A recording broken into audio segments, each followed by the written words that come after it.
नमस्कार, आपके अपने डीएवी एजुकेशन में स्वागत है।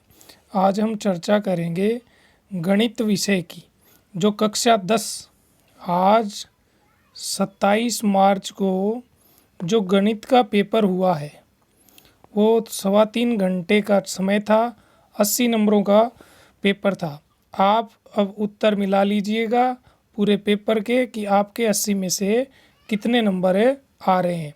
सभी प्रश्नों का व्याख्या सहित हल किया जाएगा। शुरू से वीडियो को अंत तक देखें और आपका आकलन हो जाएगा। चलते हैं पहले प्रश्न की ओर। इंस्ट्रक्शन आप सभी ने पढ़ लिए होंगे।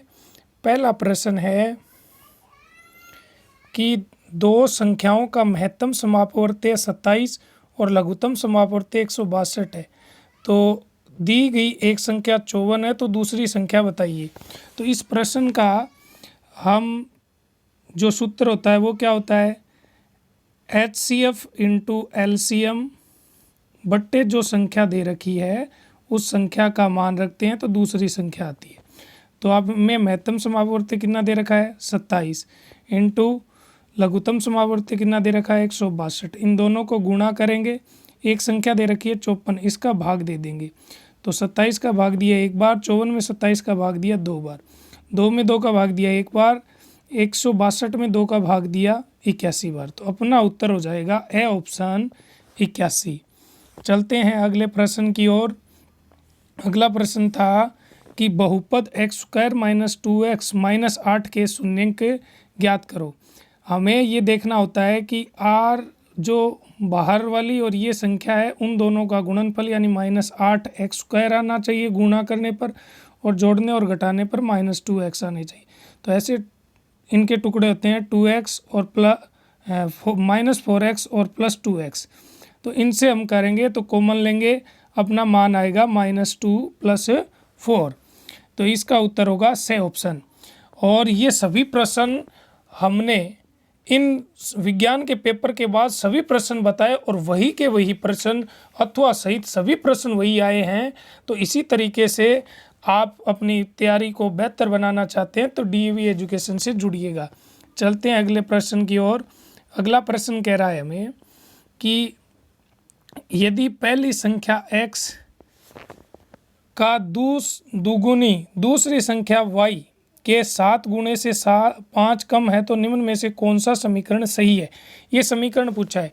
तो हमें क्या कह रहा है, पहली संख्या का दुगुना यानी पहली संख्या x है, इसका दुगुना क्या हो गया 2x, दुगुना दूसरी संख्या y का 7 गुना, तो यानी y को 7 से गुणा, से 5 कम तो 7y से 5 कम, ये इसके बराबर है, ये दे रखा है। तो ये ऑप्शन कहाँ है, ये हम देखते हैं। तो द ऑप्शन में, तो अपना उत्तर हो जाएगा द। चलते हैं अगले प्रश्न की ओर। अगला प्रश्न क्या कह रहा है, अगला प्रश्न कह रहा है कि यदि समांतर श्रेणी का प्रथम पद a है यानी a का मान दे रखा है 2, सार्वय अंतर यानी d का मान दे रखा है हमें 3, तो nवां पद पूछा है। तो nवें पद का सूत्र होता है an बराबर a + n-1 इंटू डी। मान रखेंगे, a का मान कितना दे रखा है 2 प्लस n हमें दे नहीं रखा है, nवां पद तो पूछा ही है, n-1 इंटू डी का मान 3 दे रखा है।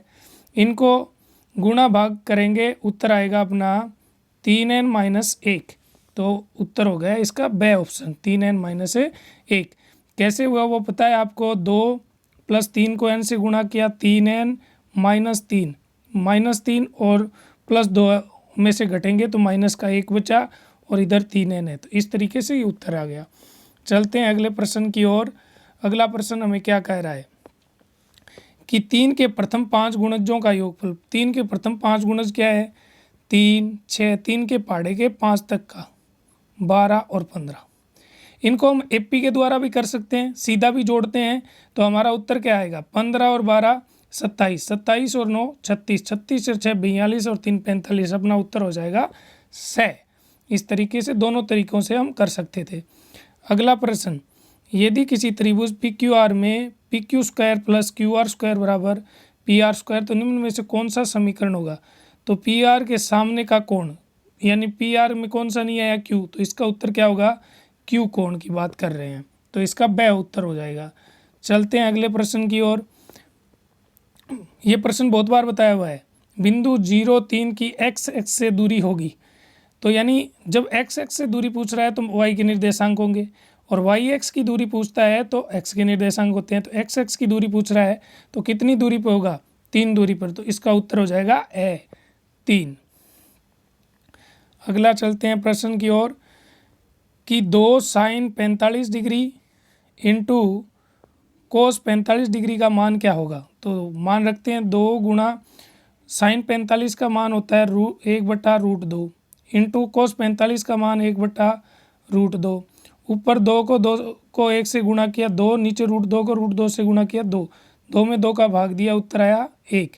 तो 1 अपना उत्तर है द ऑप्शन में। तो अपना उत्तर होगा द ऑप्शन। अगले प्रश्न की ओर चलते हैं। अगला प्रश्न क्या कह रहा है, यदि किसी वृत्त की छाया उसकी ऊंचाई के 1/√3 गुना हो तो सूर्य का उन्नयन कोण क्या होगा। तो यानी ये क्या पूछ रहा है कि ये इससे है इसकी वृक्ष की छाया मान ली हमने x, उस मान लो ऊंचाई हमने मान ली x, और छाया पूछ रहा है ऊंचाई की 1/√3 गुणा है।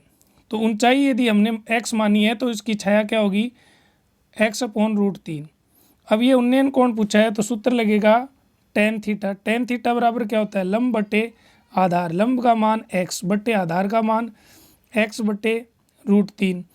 तो अब इसको हल करेंगे तो x बड़ा वाला बटा ऐसे, और ये नीचे वाली बदल जाएगी √3 ऊपर x, और √3 किसका मान होता है, √3 मान होता है साइन tan 60 डिग्री का। तो अपना उत्तर हो जाएगा ब ऑप्शन 60 डिग्री।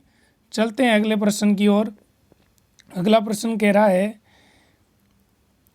किसी वृत्त के व्यास के सिरों पर खींची गई स्पर्श रेखाएं परस्पर होती हैं। यानी ये वृत्त है, ये वृत्त का व्यास है, तो इसके ये दोनों सिरे हैं, इनसे यहाँ स्पर्श रेखाएं खींचेंगे तो ये दोनों क्या होंगी, समांतर होंगी। तो अपना उत्तर होगा ब कि दोनों क्या होती हैं, समांतर।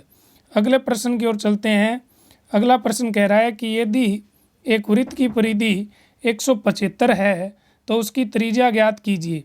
तो वृत्त की परिधि क्या होती है, 2πr बराबर हमें मान दे रखा है 176। हमें पूछा है r का मान, तो r का मान निकालेंगे तो 2π गुणा में आगे जाएगा किस में हो जाएगा, भाग में। तो 176/2π, तो इसका मान निकालेंगे तो 176/2 इंटू पाई का मान 22/7, 7 ऊपर चला जाएगा। तो 176 में 22 का भाग देंगे, भाग जाएगा 8 बार। 2 में 2 का भाग दिया 1 बार, 8 में 2 का भाग दिया 4 बार। 7 को 4 से गुणा करेंगे, उत्तर आएगा अपना 28 सेमी, जो कि हमें दे रखा है स ऑप्शन में। तो इस तरीके से स ऑप्शन हो जाएगा। चलते हैं अगले प्रश्न की ओर कि यदि एक गोले का आयतन 36 पाई है तो उसकी त्रिज्या क्या होगी। तो गोले का आयतन का सूत्र क्या होता है, 4/3 पाई r³ बराबर हमें दे रखा है 36 पाई। तो पाई से पाई कैंसिल हो गया, 4 में भाग दिया 4 का 1 बार, 36 में 4 का भाग दिया 9 बार। r³ बराबर क्या आ गया, 9 × 3 भाग में आगे जाके गुणा में। अब r³ है, हमें r का मान चाहिए तो कितना आएगा, 3 सेमी। तो अपना उत्तर हो जाएगा ए 3 सेमी। अगले प्रश्न की ओर चलते हैं। अगला प्रश्न क्या कह रहा है, प्रथम 11 पूर्ण संख्याओं का माध्य क्या होगा। पूर्ण संख्या कौन कौन सी होती हैं, जो 0 से स्टार्ट होती हैं। 11 संख्या पूछ रहा है तो यानी 10 तक होंगी, 0 से लेकर 10 तक। अब इनको हम 2 तरीके से कर सकते हैं। एक तो इसका इन एपी के द्वारा n पदों का योगफल के सूत्र से SN बराबर कि 11/2 और 0 + 10, यानी उत्तर क्या आ जाएगा अपना 11/2 इंटू 10, 2 का भाग दिया 2 में 1 बार, 5, 10 में दिया 55। तो यानी योग तो कितना आ गया 55। अब हमें पूछा है माध्य, तो माध्य क्या ज्ञात करते हैं, कैसे हैं, सभी संख्याओं को जोड़कर जितनी संख्याएं उनका भाग, तो यानी 11 का भाग देंगे तो कितनी बार जाएगा, 5 बार। अपना उत्तर आ जाएगा 5, यानी ब। इसको 2 तरीके से कर सकते हैं, उनको सीधे जोड़ के 11 का भाग भी दे सकते थे। चलते हैं अगले प्रश्न की ओर। अगला प्रश्न बोल रहा है बंटन 3, 3, 5, 3, 4, 2 ये संख्याएं दे रखी हैं, इनका बहुलक पूछा है। बहुलक क्या होता है कि जितनी सबसे ज़्यादा बार जो अंक आ रहा है वही इसका बहुलक होता है। तो 3 देखो, 1 2 3 4 5, सबसे ज़्यादा 3 आ रहा है 5 बार, तो इसका उत्तर क्या होगा कि ब 3। अगला प्रश्न, पी का मान दे रखा है 0.05, तो ई नहीं का पूछा है। तो पी नहीं क्या बोलती है कि एक में से जो दी हुई है वो घटा दो 0.05, तो अपना उत्तर आ जाएगा 0.95, यानी द उत्तर हो जाएगा। चलते हैं अगले प्रश्न की ओर। अगला प्रश्न क्या कह रहा है, ये प्रश्न है, इस प्रश्न में शायद बोन्स मिलने चाहिए क्योंकि इसमें सार्वय अंतर समान नहीं दे रखा है। -3, -1/2 और 5/2, 11 पद दे रखे हैं, तो उसका मान क्या होगा। तो इसका यदि हम मान निकालते हैं तो अपना वही सूत्र कि an बराबर क्या होता है, a + n-1 इंटू डी। तो a 11 बराबर क्या हो जाएगा, a + 10d। अब इस तरीके से निकालेंगे तो a 11 बराबर क्या आ गया, a का मान -3 + 10 इंटू डी का मान क्या दे रखा है हमें, d का मान दे रखा है, इसका d का मान निकालेंगे, ये आएगा 5/2। तो इसको 5/2 से गुणा करेंगे, ये आ जाएगा 25, 25 में से -3 गए तो 22, इसका उत्तर 22, लेकिन ये कन्फ्यूजेबल है। चलते हैं अगले प्रश्न की ओर। Cos square 60 degree minus sine square 60 degree का मान क्या होगा। तो इस प्रश्न को हम हल करेंगे कि कोस 60 का मान क्या होता है। कोस 60 का मान होता है 1/2, तो 1/2 का स्क्वायर, माइनस साइन 60 का मान क्या होता है, √3/2 का स्क्वायर। अब हल करेंगे तो 1/4 माइनस 3/4, लघुत्तम लिया 4 और यहाँ 1 - 3, तो यहाँ ऊपर क्या बच गया, -2/4। इसको हल करेंगे -1/2, तो अपना इसका उत्तर आ जाएगा -1/2। इसी तरीके से चलते हैं अगले प्रश्न की ओर कि यदि एक वृत्त का क्षेत्रफल 154 सेमी स्क्वायर है तो उसकी त्रिज्या क्या होगी। तो वृत्त के क्षेत्रफल का सूत्र क्या होता है, πr² बराबर 154। हमें r पूछा है तो r² पाई आगे जाके भाग में, पाई का मान 22/7, 22 का भाग 154 में देंगे 7 बार जाएगा। अब आगे क्या आ गया, 7 × 7, हमें r चाहिए तो r का मान क्या हो जाएगा, इसका वर्गमूल यानी 7 सेमी, तो इसका उत्तर आ जाएगा 7 सेमी। इसी तरीके से चलते हैं अगले प्रश्न की ओर कि यदि एक शंकु की त्रिज्या r बराबर दे रखी है 6 सेमी, ऊंचाई h बराबर दे रखा है 8, तिर्यक ऊंचाई l का सूत्र क्या होता है, r² + h² का रूट। तो r यानी 6 का स्क्वायर 36 प्लस h यानी 8 का स्क्वायर यानी 64, इन दोनों को जोड़ा 100, वर्गमूल को 100 को वर्गमूल से बाहर निकालेंगे क्या आ जाएगा, 10 सेमी। इसका उत्तर आ गया अपना 10 सेमी। इस प्रश्न का उत्तर आ गया 10 सेमी। ये प्रश्न का जैसे सवाल होता है उसी तरीके से कि 3 माध्य बराबर होता है 2 माध्य, 3 माध्यक बराबर 2 माध्य प्लस बहुलक, तो ये अपना उत्तर हो जाएगा इसका बहुलक। अगला प्रश्न, वर्ग अंतराल 60 से 75 का वर्ग चिन्ह क्या होगा। तो वो ज्ञात करते हैं हम, दोनों को जोड़कर 2 का भाग, 60 और 75 क्या हो गए 135/2, 135 में 2 का भाग देंगे, अपना उत्तर आ जाएगा 67.5, तो वर्ग चिन्ह हो जाएगा 67.5।